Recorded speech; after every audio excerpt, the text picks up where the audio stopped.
What's happening, everybody? Ray here, another video diving into some of this Remake Ultimania biz.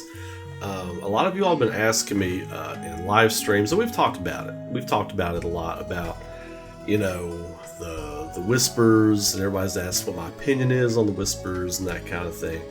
I've talked about it a little bit, you know, but I still feel like they're the cries of the planet from the first game. And if you believe the first game is the first time loop, like I do, then there would be nothing to base the way things are supposed to go. It was the first time, it was the first trip through life for everybody, for existence. It's the first trip through existence for everybody. So I think the Whisper's there to keep things in line with that original game, right? So I think a lot of people believe, that's how a lot of people feel about the Whispers. That's how I feel about them. Especially, so if you think that first game, OG Final Fantasy VII, is the first time loop, then they were around. You could hear the cries of the planet, but they weren't enacting anything. They weren't acting on behalf of the planet to keep things structured for a certain way things were supposed to go, because you were dictating in the first game the way things are supposed to go.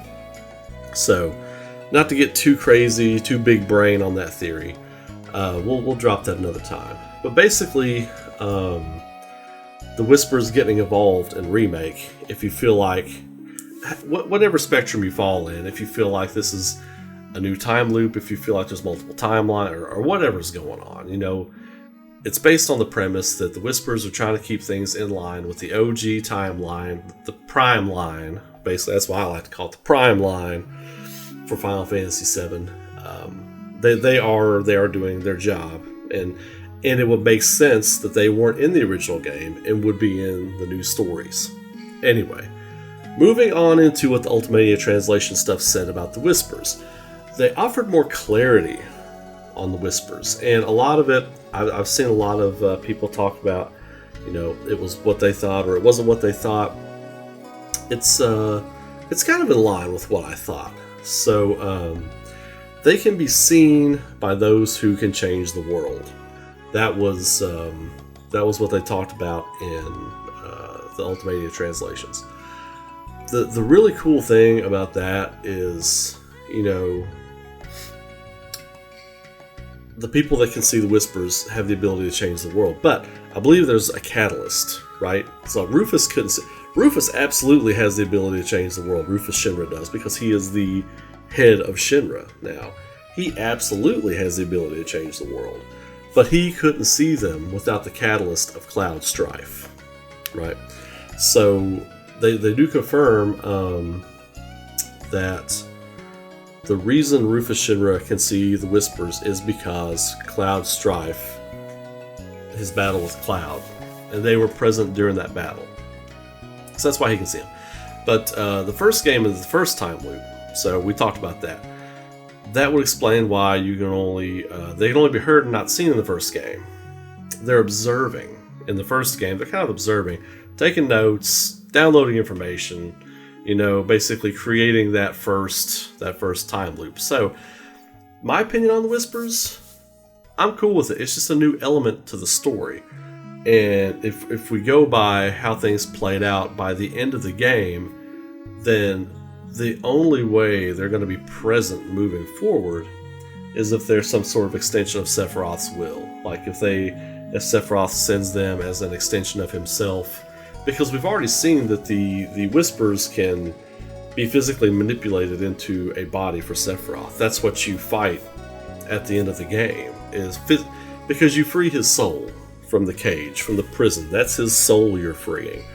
The body is comprised of Whispers, like an illusion, because like at the end of it, when you smash Sephiroth, the big final shot before he pulls you into the edge of creation, Cloud lands that shot, and just hundreds of Whispers just scatter, because that was Sephiroth's body. That's what you were fighting. He had control of them. So moving forward, I think they're basically going to be almost like the Black Hooded Specimens, right? Just another extension of that Sephiroth can manipulate moving forward. The fact that they were like this ADT home security system for the planet, I thought that was a pretty cool twist. I'm not gonna lie, I thought that was a pretty cool twist. But I think their interference moving forward should be minimal. And from what I gather from the Ultimania translation stuff, that's exactly what it's going to be.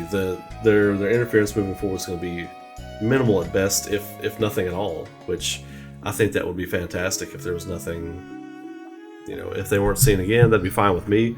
But if they, excuse me, if they are, then they are. I don't think they're going to be trying to manipulate the party into following the path of the Prime line anymore, because that's all thrown out the door. The whole point of the end of the first game was like defying destiny, destroying the shackles that keep you in place with destiny and all that kind of thing. So I think moving forward, the Whispers will be no more. If they are around, they will be an extension of Sephiroth. And I do like that the Ultimania offered some clarity on what they are. So anyway, I've got more stuff coming. We're going to do shorter videos and little bite-sized pieces talking this with you all. Stuff that you can get in and out. Yeah, I value your time, so I don't want to keep you in my video for too long. I don't want to stretch it out if there's not much to talk about.